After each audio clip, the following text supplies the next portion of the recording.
We've been working with a lot of business owners for so long that their businesses are starting to grow to a point where they're starting to think, well, what's next? If I just make more money, where do I go from there? Hey, it's Scott Beebe with Business on Purpose. Always a delight to be with you here on the Business on Purpose podcast and our YouTube channel. Make sure to also check us out at mybusinessonpurpose.com/roadmap to get an overview step-by-step of how we coach business owners between 2 and 50 employees just like you to be liberated from the chaos of working in your business. So how does a business become a legacy? Well, you can see in the title there, sort of give an answer, write things down. But let me tell you a story. For the last 9 years, my 2 sons and I have made a pilgrimage to Camp Ridgecrest in Black Mountain, North Carolina for the annual Father-Son Weekend Camp. It's a weekend marked by meaning and muscular pain, intentionality, and ibuprofen. And this time may be the most momentous in our relationship as dads and sons.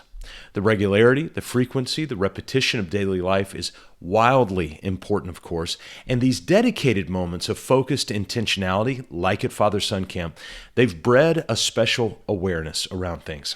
Now, this year was a little different for 2 reasons. Number 1, both of my sons are now living away from home, each maneuvering through their own experience outside of daily life, in-person interaction with mom or dad.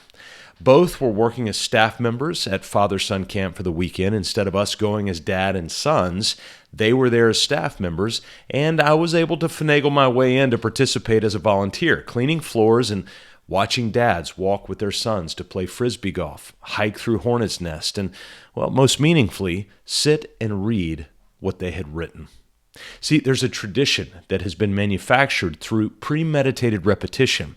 If a dad is not careful, he will miss it, and so too his sons. The second uniqueness of this year's Father-Son Camp is that a key leader and influencer of the day-to-day function of camp lost his father this year, suddenly. What may be customarily localized and isolated to that one person, in this case, not only extended past his family and a few close friends, this year every participant at Father-Son Camp was actually impacted by the loss of this one leader's dad without most of them even being aware. Why? Well, a hallmark of Father-Son Camp happens each year on Saturday morning when a couple of hundred boys and teenagers are ushered away from their dads to go lose themselves in jovial amusement for an hour or so. And during the hysteria of boy fun, not even yet laced with an ounce of Mellow Yellow or Sour Patch straws, the dads are then invited into a complimentary but very different experience. For years, Mike Pineda wrote. Every single morning, Mike's family would wake up to an email in their inbox. These daily emails became a stalwart foundation for anyone who made the time to read them. Periodically, one of these emails would leak, and those of us nearby would feel the coolness of wisdom blow to the influence in our direction from Mike's thought. Now, I never met Mike in person, that's the irony, and yet Mike has a significant influence ongoing on our decision-making, our thoughts, and our parenting. Why? Because Mike wrote. Mike was not a New York Times bestseller. He was not a Pulitzer Prize nominee. Mike was a husband, a dad, and a friend, just like many of us. Mike made time to write so that the meaning of his thoughts could slow release into the narrow scope of his influence. Mike's 3 sons now all have meaningful professions in what they're doing, and Mike's particular son over this camp now oversees the camp where hundreds of dads are invited on a Saturday morning once a year to write. Each dad provided with a piece of letterhead, a pen, and a beautiful place spreads out to be alone.